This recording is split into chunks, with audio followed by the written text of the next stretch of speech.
Hey, what's up guys? How you doing? It is Lasty here. Welcome today to a Cristiano Ronaldo player review here on FIFA 17 Ultimate Team. Of course, Ronaldo is 94 rated. He is the highest rated rare gold item on the game, and he has some pretty amazing stats, I must admit. 92 pace and shooting, 91 dribbling, 81 passing and 80 physical. He is of course 6'1" with high-low work rates and does have the perfect 5-star skills and an awesome 4-star weak foot as well. Now most of the time when I come up against Ronaldo, it's versus a player with a La Liga team. Now we've got a pretty stacked one here as an option today. It features players such as the Movember goalkeeper there. We have Ivan Rakitic and James Rodriguez in midfield and Leo Messi in the right wing spot. Now the squad I actually used Ronaldo in for the majority of the games I played was this 4-3-2-1 Premier League and La Liga mix. It features players such as Paul Pogba. We even have the Journey, Alex Hunter, and of course Ronaldo at left wing. Now when you take a look at Ronaldo's in-game stats, they're pretty impressive. It's like a sea of green across the board. He looks very, very good. And of course those stats heighten even further once you use that basic chemistry style that he comes with, if you were lucky enough to pack him.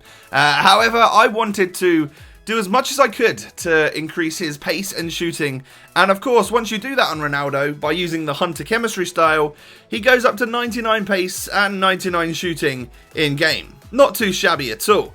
So, moving on to the pros and cons for this player then. We'll get the negatives out of the way first, like we always do. What I found is that even with 99 attack positioning in game after applying that Hunter Chem style, I didn't find Ronaldo's positioning to be impressive at all. In fact, a lot of the time I found him to be out of position, not making the run that I would kind of expect him to make, especially for such an elite player. He was often slightly behind the play, and I wasn't expecting that with someone with his work rates and attack positioning stat. Also, the other thing that I found is that it was quite difficult to get the clips with Ronaldo because whenever I went into a game with him, well, people tended to just completely and utterly man-mark me with him. They know he's a massive threat and he has the ability to do well, therefore they'll stick a couple of defenders on him and you'll be very lucky to get any space. Now, luckily for Ronaldo, he's got a lot of amazing stats which, well, they do help him earn that space. But you do have to do that. You do have to earn it. You don't just get given the space because people are very close to you a lot of the time. Now, one of the things which helps him break free from your opponent's defenders is his pace. He is very, very quick on this game.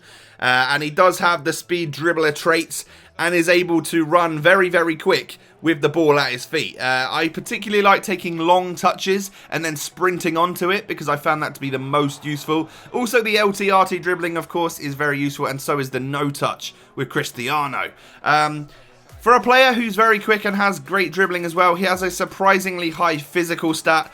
I find him to be nice and strong, and of course because he's also 6'1", it gives him almost like a target man approach, which he can hold off defenders with that way, and of course then burst away using that pace and stuff. He also does have 5-star skill moves, which is as good as it gets on this game. He can execute these 5-star skills to great effect for your ultimate team. I particularly find the McGeady spin and the fake Rabona to be useful ways of changing direction and stopping your opponent's defense in their tracks. Finally, his shooting is quite impressive. You'll notice that at the start of this video there were a few missed opportunities. He doesn't score everything, but a lot of the time, in front of goal, one-on-one, I could tuck away the ball into the back of the net with either foot, actually. His 4-star weak foot didn't feel too bad at all. Very, very usable. But of course, you're going to want to make sure you try and get on that strong foot if possible, because it's kind of deadly. So overall, my opinion on Cristiano Ronaldo, I think I was expecting slightly better from him, but it may be a case of people were trying extra hard to man-mark this guy because he is who he is. Therefore, it makes it slightly more difficult for you guys to get great clips and lots of goals and all that sort of stuff. But overall, obviously a fantastic player on this game. One of the elite players for sure. And I hope this now gives you an idea of whether or not Cristiano's right for your ultimate team. Thank you so much for watching. I hope you've enjoyed and I'll catch you next time. Peace.